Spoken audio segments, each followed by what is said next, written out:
जीवन को अति दुखी देख दयालु गाय संत रूप अवतार धर जग में प्रगटे आए कुल मालिक दाता कृपा सिंध गुरु रूप धर सुरत शब्द मत भेद दिया निज अगर घर बड़ भागी जीव चरण शरण जिन गढ़ करी कर्म भर्म को छोड़ प्रीत प्रतित हृदय धरी उमंग सहित गुरु से सत्संग कर तिलपत भये तन मन भेंट चढ़ाए प्रेम दान गुरु से लिए गुरु मूरत हृदय बसी देखे नेक विलास जगत वासना जाल कर पावे चरण निवास प्रेम सहित नित गावहि राधा स्वामी नाम सुरत डोर चरणन लगी बिसर गए सब काम गुरु आरत कर मगन हो छिन छिन प्रीत बढ़ाए मन को मोड़ा जगत से सूरत शब्द लगाए राधा स्वामी दयाल दया करी सबको लिया अपना शब्द जहाज चढ़ाए कर दीना पार लगाए भोजल गहर गंभीर है केवट सतगुरु पूर राधा स्वामी चरणन ध्यान धर पहुँचे निज घर सूर बार बार विनती करो बंदगी करो अनंत छिन छिन जाऊं बलिहारियां राधा स्वामी पूरे संग बार बार विनती करो बंदगी करो अनंत छिन छिन जाऊं बलिहारियां राधा स्वामी प्यारे संत परम पुरुष पूरन धनी राधा स्वामी नाम तिनके चरण पदम पर कोटि कोटि प्रणाम।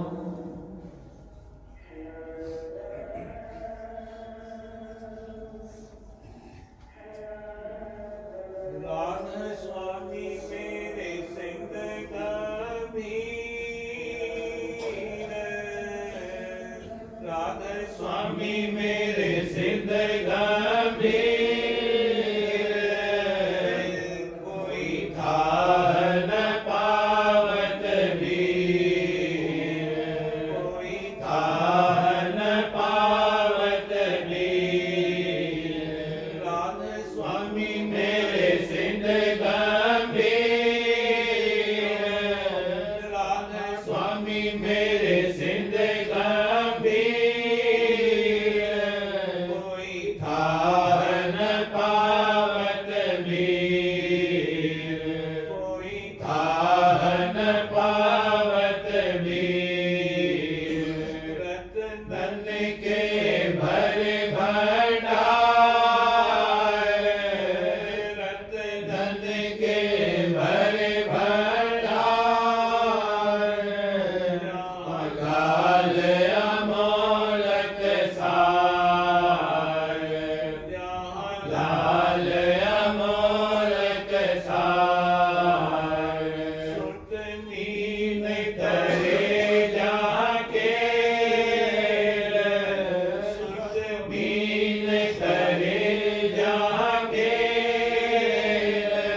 कल काल धरे जा फेल, कल काल धरे जा फेल। घट प्रेम धार अब होमंगी, घट प्रेम धार अब होमंगी। रस सार पिए कोई संगी, रस सार पिए कोई संगी। दिल उलट चली सुत प्यारी, दिल उलट चली सुत प्यारी। देखी वहाँ जोत उजारी, देखी वहाँ जोत उजारी। कल द्वार खोल कर बैठी, कल द्वार खोल कर बैठी। कल पार अविद्या है ढी, कल पार अविद्या है ढी। माया का चक्र हटाया, माया का चक्र हटाया। ब्रह्म दरस सहज में पाया, ब्रह्म दरस सहज में पाया। अनहद सार बजाया, अनहद सार बजाया। सुन भीतर शब्द जगाया, सुन भीतर शब्द जगाया। गुरु पर अब तन मन वारो, गुरु पर अब तन मन वारो, गुरु पर अब तन मन वारो। गावत कभी न हारो, गावत कभी न हारो। क्या महिमा गुरु पद गाऊं, क्या महिमा गुरु पद गाऊं। मैं नित नित बल बल जाऊं, मैं नित नित बल बल जाऊं, मैं नित नित बल बल जाऊं। मूरत हृदय छिपाऊं, मूरत हृदय छिपाऊं। अंदर द्वार खुलाऊं, अंदर द्वार खुलाऊं। गुरु सांग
बिलासी करते और खेलत पासी करते और खेलत पासी बचन सुनत में हासी बचन सुनत में हासी राधा स्वामी चरण निवासी राधा स्वामी चरण निवासी दम दम में प्रेम बढ़ाती दम दम में प्रेम बढ़ाती मूरत अजब दिखाती मूरत अजब दिखाती नैन परान गवाती नैन परान गवाती तन मन की सुध बिसराती मन की सुध बिसराती मूरत अधिक सुहाती मूरत अधिक सुहाती गुरु मूरत अधिक सुहाती चंद्र चकोर समाधि चंद्र चकोर समाधि राध स्वामी मौज दिखाई राध स्वामी मौज दिखाई चरण दूर होए धाई चरण दूर होए धाई राध स्वामी मेरे सिंध गंभीर राध स्वामी मेरे सिंध गंभीर कोई था न पावत वीर कोई था न पावत वीर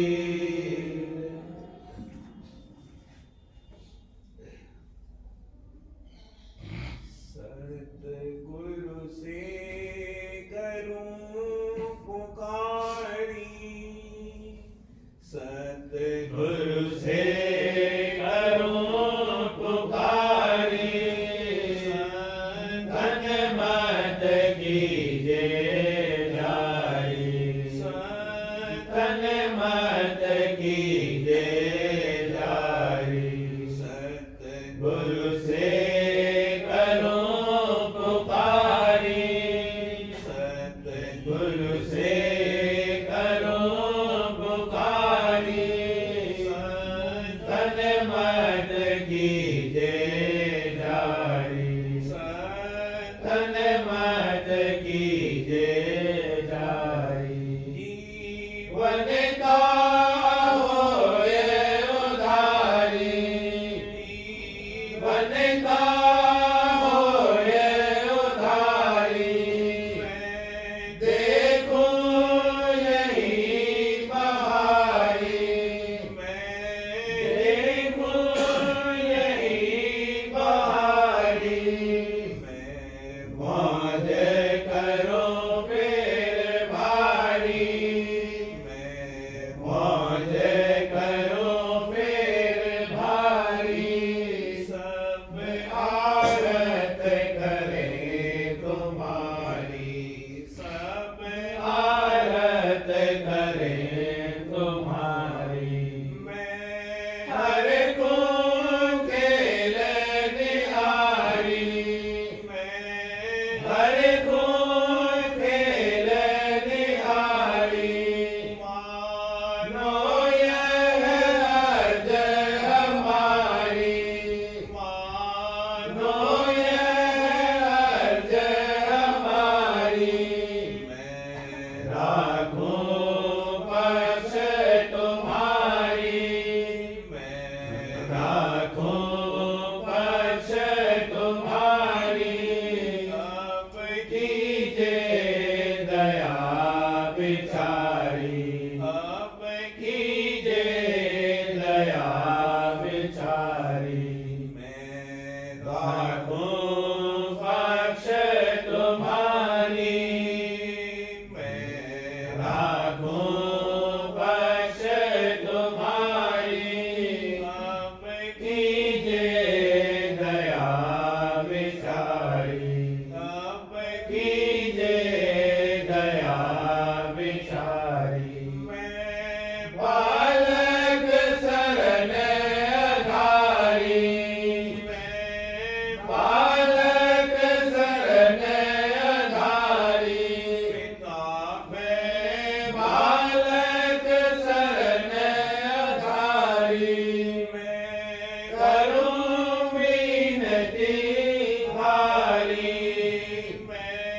राधा स्वामी गोद पढ़ारी राधा स्वामी गोद पढ़ारी राजी रजा तुम्हारी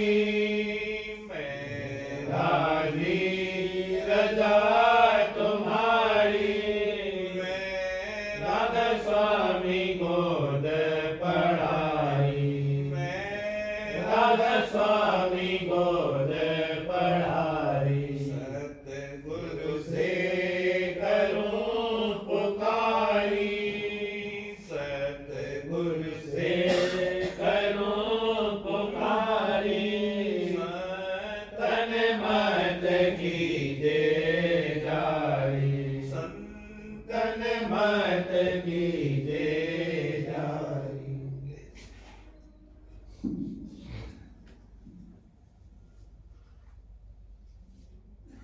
गुरु प्यारे की छवि मन मोहन पिता प्यारे की छवि मन मोहन रही नैनन छाए रही नैनन छाए रही नैनन छाए गुरु प्यारे की छवि मन मोहन जब से मैं पाए गुरु प्यारे के दर्शन जब से मैं पाए गुरु प्यारे के दर्शन जब से मैं पाए गुरु प्यारे के दर्शन हृदय में रही प्रीत समाए हृदय में रही प्रीत समाए मन अति अकुलाए मन अति अकुलाए मन अति अकुलाए गुरु प्यारे की छवि मन मोहन मेरे प्यारे की छवि मन मोहन रही नैनन छाए रही नैनन छाए गुरु प्यारे की छवि मन मोहन बार बार दर्शन को दावत बार बार दर्शन को दावत बिन दर्शन रहे अति घबराए बिन दर्शन रहे अति घबराए कहीं चैन न पाए कहीं चैन न पाए कहीं चैन न पाए गुरु प्यारे की छवि मन मोहन रही नैनन छाए रही नैनन छाए गुरु प्यारे की छवि मन मोहन ऐसी दशा देख गुरु प्यारे ऐसी दशा देख गुरु प्यारे निज सत्संग में लिया मिलाए निज सत्संग में लिया मिलाए निज सत्संग में लिया मिलाए कट प्रेम बढ़ाए कट प्रेम बढ़ाए कट प्रेम बढ़ाए रही नैनन छाए रही नैनन छाए गुरु प्यारे की छवि मन मोहन मेरे प्यारे की छवि मन मोहन तन मन इंद्री शिथिल हुए अब तन मन इंद्री शिथिल हुए अब दर्शन रस ले रहे तृप्ताए दर्शन रस ले रहे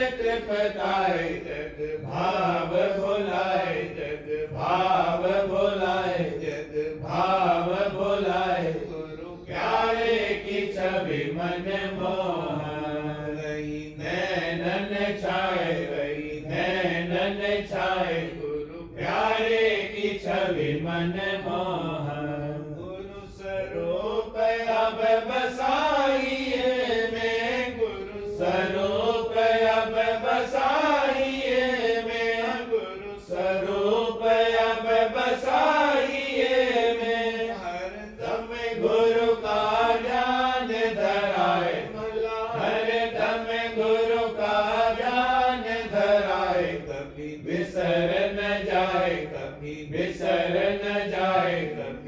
शरण जाए रही नैनन छाए रही नैनन छाए गुरु प्यारे की छवि मन मोह पिता प्यारे की छवि मन मोह प्रीत प्रतीत बड़ी गुरु चरणन प्रीत प्रतीत बड़ी गुरु चरणन गुरु समय जग में कोई न दिखाए भला गुरु समय जग में कोई न दिखाए मेरे गुरु समय जग में कोई न दिखाए रही महिमा गाए रही महिमा गाए रही महिमा गाए गुरु प्यारे की छवि मन मोह रही नैनन छाए रही नैनन छाए गुरु प्यारे की छवि मन मोह राधा स्वामी में हर से घटपट खोला राधा स्वामी में हर से घटपट खोला राधा स्वामी में हर से घटपट खोला तुन संग सूरत अधर चढ़ाए भला तुन संग सूरत अधर चढ़ाए दई घर पहुँचाए दई घर पहुँचाए दई घर पहुँचाए दई घर पहुँचाए गुरु प्यारे की छवि मन मोह रही नैनन छाए दई नैनन छाए गुरु प्यारे की छवि मन मोह गुरु प्यारे चरण मन भावन मेरे प्यारे चरण मन भावन ये राखो राखों बसाए ये राखों बसाए गुरु प्यारे चरण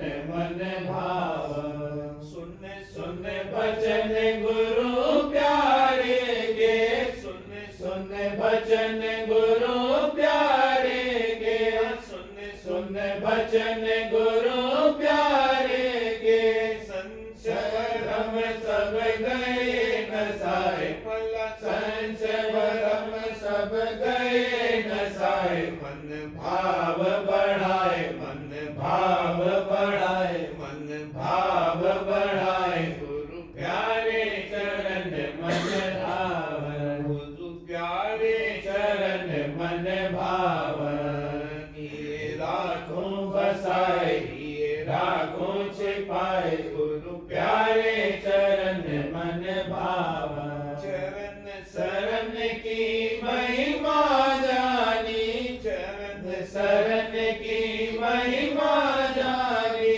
मन और सूरत रहे लुभाए भला मन और सूरत रहे लुभाए दृढ़ लगन लगाए लगन लगाए लगन लगाए गुरु प्यारे चरण मन भावन मेरे प्यारे चरण मन भावन ये राखों बसाए ये राखों छिपाए गुरु प्यारे चरण मन भावन चरण वेद ले धारा ध्याना चरण वेद ले धारा ध्याना नित्य प्रति रस और आनंद पाए भला नित्य प्रति रस और आनंद पाए निज भाग सराय निज भाग सराय निज भाग सराय गुरु प्यारे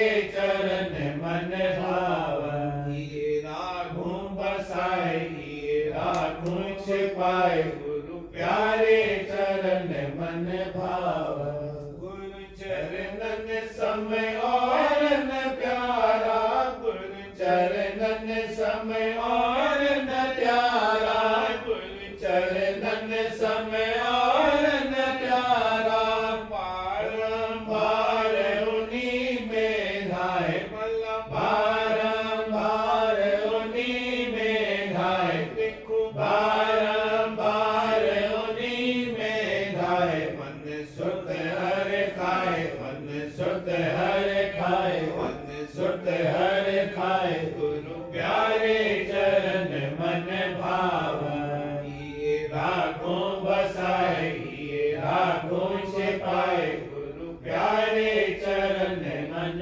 भावा।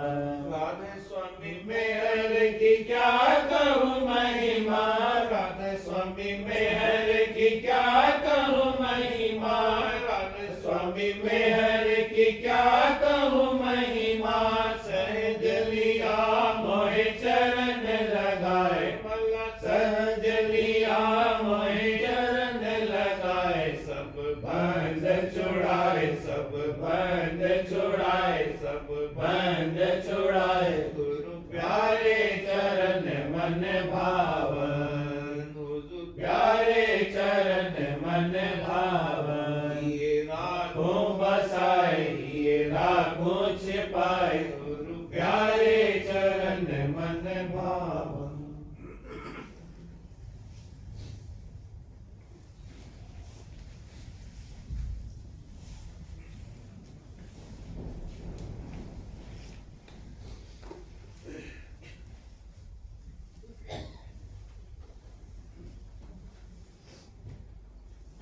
चार वचन राधा सोई भारती भाग 2 वचन 110। उपदेश करना दुरुस्त है, पर निरपक्ष होकर करना चाहिए, क्योंकि पहले पहचान नहीं हो सकती कि संतों के उपदेश का अधिकारी कौन है, पर उपदेश करने से पहचान हो सकती है।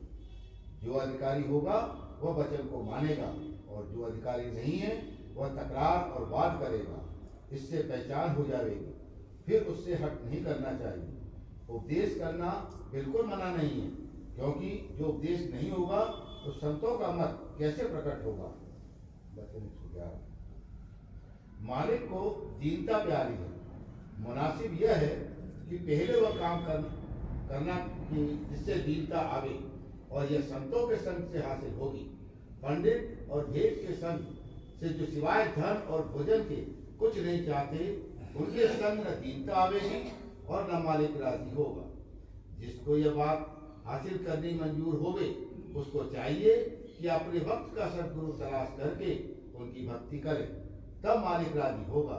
और जब तक संत दयाल न मिले तब तक किसी को अपना गुरु न बनावे। 112। जिसको नसीहत की जाती है वही बुरा मान जाता है। इस सबब से मौका देखकर बात करनी चाहिए, और जो कोई न माने तो उसके हाथ साथ हट करना मुनासिब नहीं, और उसके कायल करने का इरादा नहीं करना चाहिए। 113।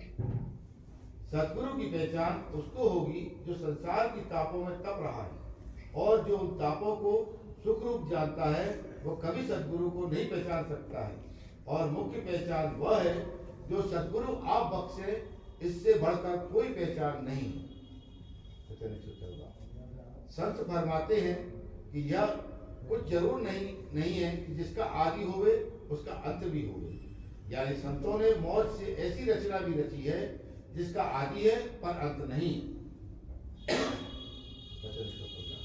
नाम दो प्रकार का है, वर्णात्मक और ध्वन्यात्मक। ध्वन्यात्मक का फल बहुत है और वर्णात्मक का थोड़ा।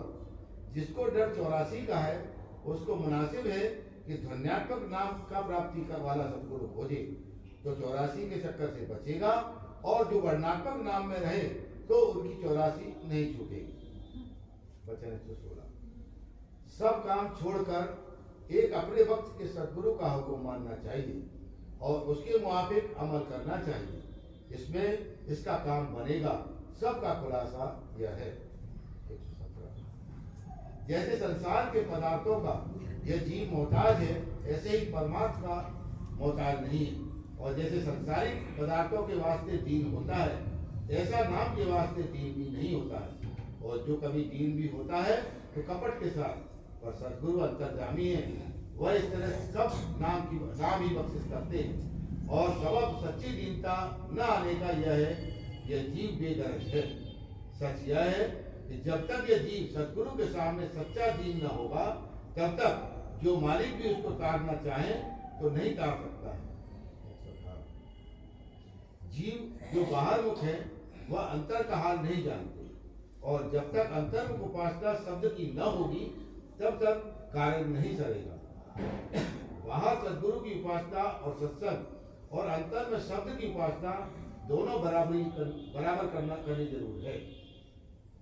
119। जो वेद के मत को मानते हैं उनको वेद के स्थान की प्राप्ति भी बिना सदगुरु वक्त के नहीं होगी। इससे वक्त के पूरे सदगुरु का खोज करना जरूर चाहिए और उनकी जितनी स्तुति करे सब मुनासिब है। और जब वे भाग से मिल जावे तो उनकी महिमा का पार भी नहीं है। और जो उनको ब्रह्मा से आदि लेकर जितने हो गए उन सब से बड़ा कहें तो कुछ हद नहीं है, क्योंकि सब तरह से वक्त के पूरे सदगुरु की बड़ाई है। जो कि गुजर गए हरचंद वह पूरे थे, पर हमको उनसे अब कुछ हासिल नहीं हो सकता है। जो कुछ हासिल होगा अपने वक्त के संत सदगुरु से हासिल होगा। 120। कर्म ही भुलाने वाला है और कर्म ही चिताने वाला है। जैसे एक लड़के को 2-4 लड़के बहका कर ले गए और खेल में लगा लिया, फिर वही लड़के जब खेल चुके तब उसको उसके घर पहुंचा गए। इसी तरह कर्म के बस जीव बूढ़ा है और कर्म ही के बस चेतता है। 121। इस वक्त में वाय गुरु भक्ति और सुलभ शब्द की कमाई के और कुछ जीव से नहीं बन सकता है। और जो कोई और उपाय या जतन करते हैं वह जैसे बामी को ठोकना है, जैसे उससे सांप नहीं मारा जाएगा। मुनासिब तो सांप का पकड़ना है, तो सदगुरु और शब्द की उपासना से हाथ आवेगा और जतन से नहीं पकड़ा जाएगा। जो इस वचन को न मानेंगे वह खाली रहेंगे, उनको कुछ हासिल न होगा। और जो जीव कि उनका उपदेश मानेंगे वह भी खराब होंगे।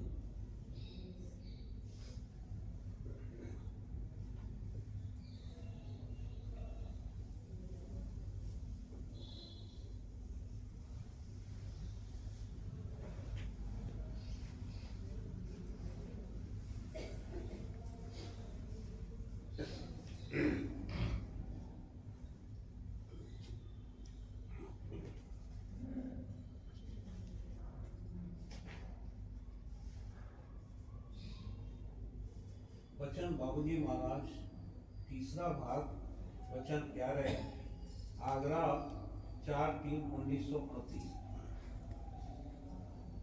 सच्चा परमार्थी हमेशा उन तदबीरों को सोचा करता है जिनसे परमार्थ में तरक्की हो।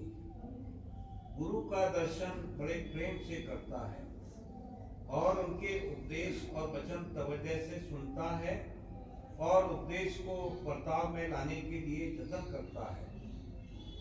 मन बड़ा दुश्मन है, उसके विकारी अंगों को हमेशा याद रखने के लिए रोजाना अगम गीत का पाठ सुबह को और गुरु में गुनहगार अति भारी का सोते वक्त रात को करना चाहिए। जो सच्चा परमार्थी है वह हमेशा उन तदबीरों को सोचा करता है जिनसे परमार्थ की तरक्की हो। जिसको परमार्थ की सच्ची चाह है उसके दिल में आप से आप उन तदबीरों का ख्याल आया करता है। वह हमेशा इस बात का जतन किया करता है कि संत सदगुरु या सार गुरु या गहरे प्रेमी और भक्तजन के सत्संग में जाकर फायदा उठाऊं, वचन चर्चा और उपदेश सुनूं, समझूं और उसके अनुसार कार्रवाई करूं। अगर चाह सच्ची और गहरी होगी तो सत्संग और वचन व उपदेश का असर सही देखने में आवेगा और ऐसा ही शख्स उसका फायदा भी उठाएगा।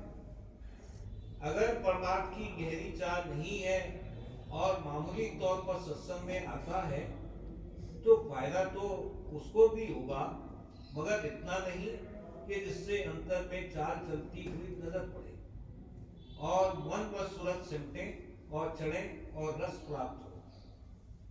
कहने से हर्ष प्राप्त नहीं होगा कि हम सत्संग में आए अब हर्षित हो। यह कायदा है कि जिसको जिस चीज की चाह होती है उसके मिलने का जब रास्ता खुलता है और इसको यकीन होता है कि अब वह चीज मिली या मिलने वाली है तब हर्ष आता है। इसी तरह से अगर परमात्मा की गहरी चाह अंतर में बसी होगी और मालिक से मिलने की ग्रह पैदा हुई होगी तो उसको सत्संग में आकर और वचन और उपदेश सुनकर हर्ष प्राप्त होगा। उसके मन और सूरत बिगसने और चटकने लगेंगे तब समझना चाहिए कि सत्संग व वचन वाणी का असर हो रहा है और उनसे फायदा उठा रहा है।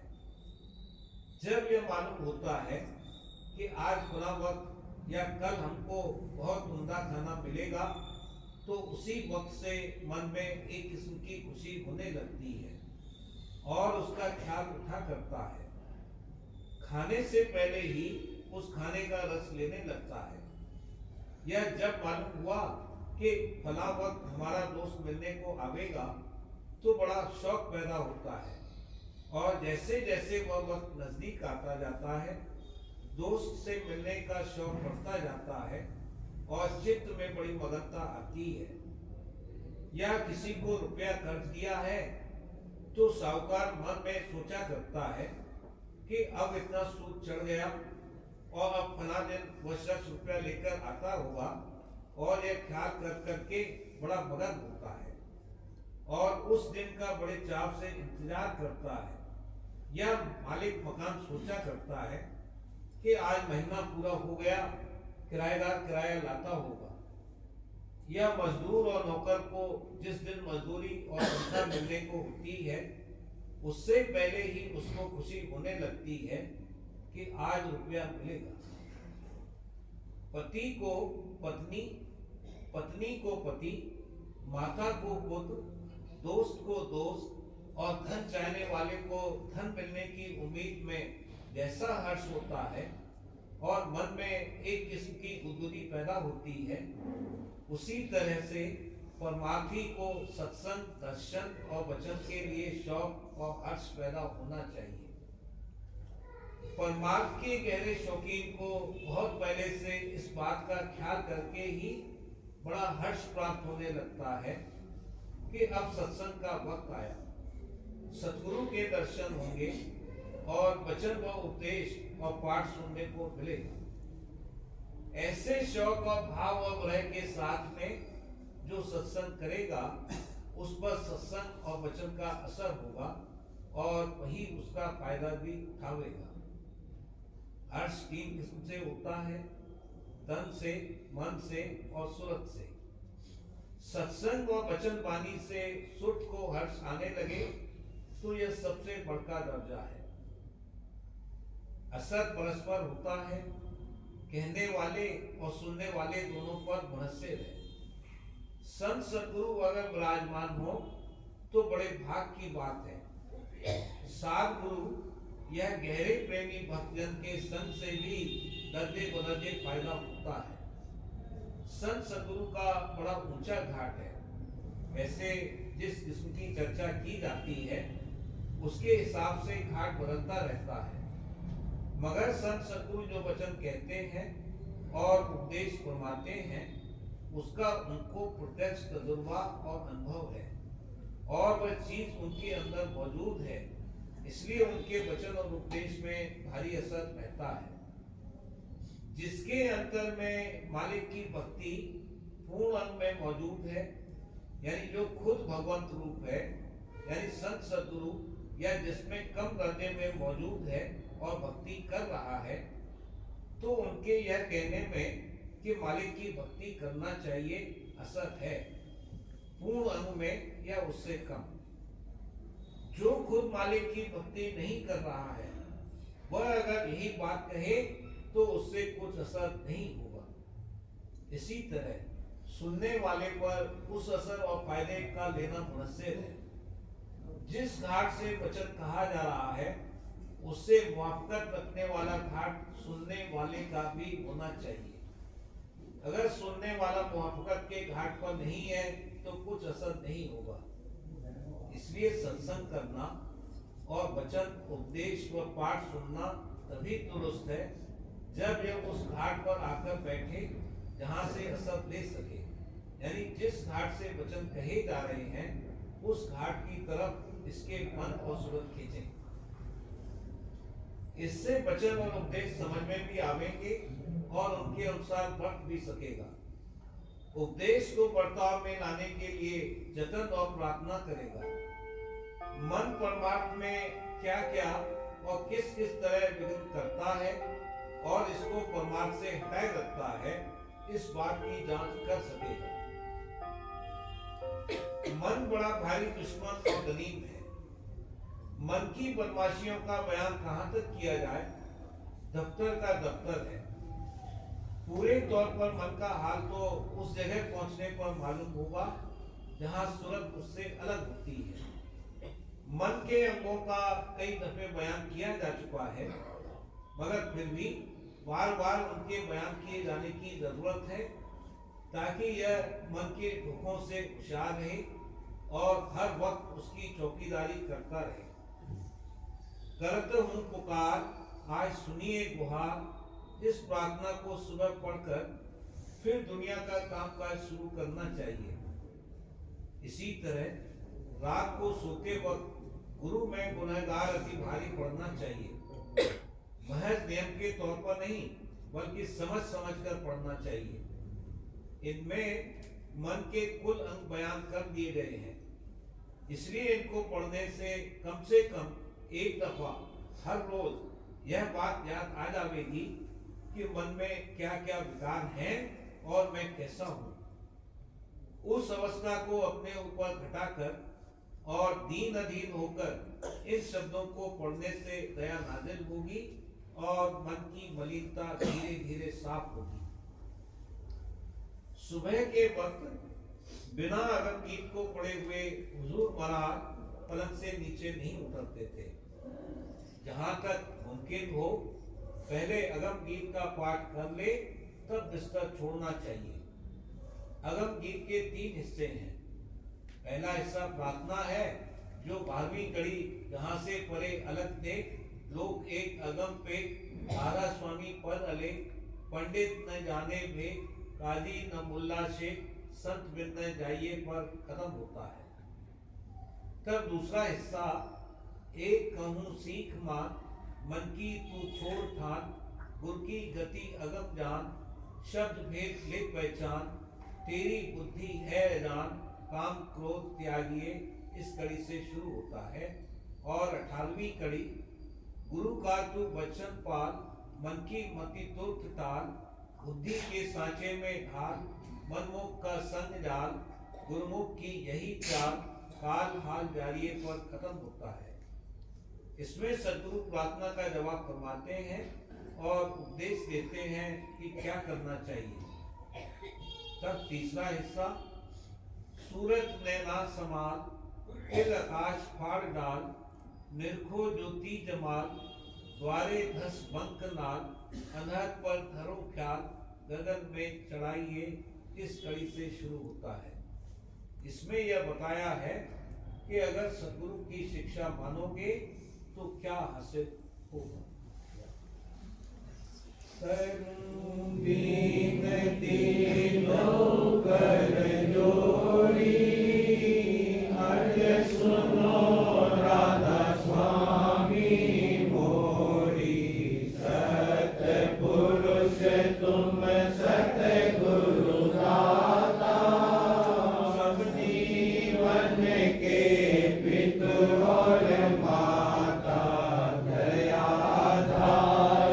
अपना कर लीजिए, काल जा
माता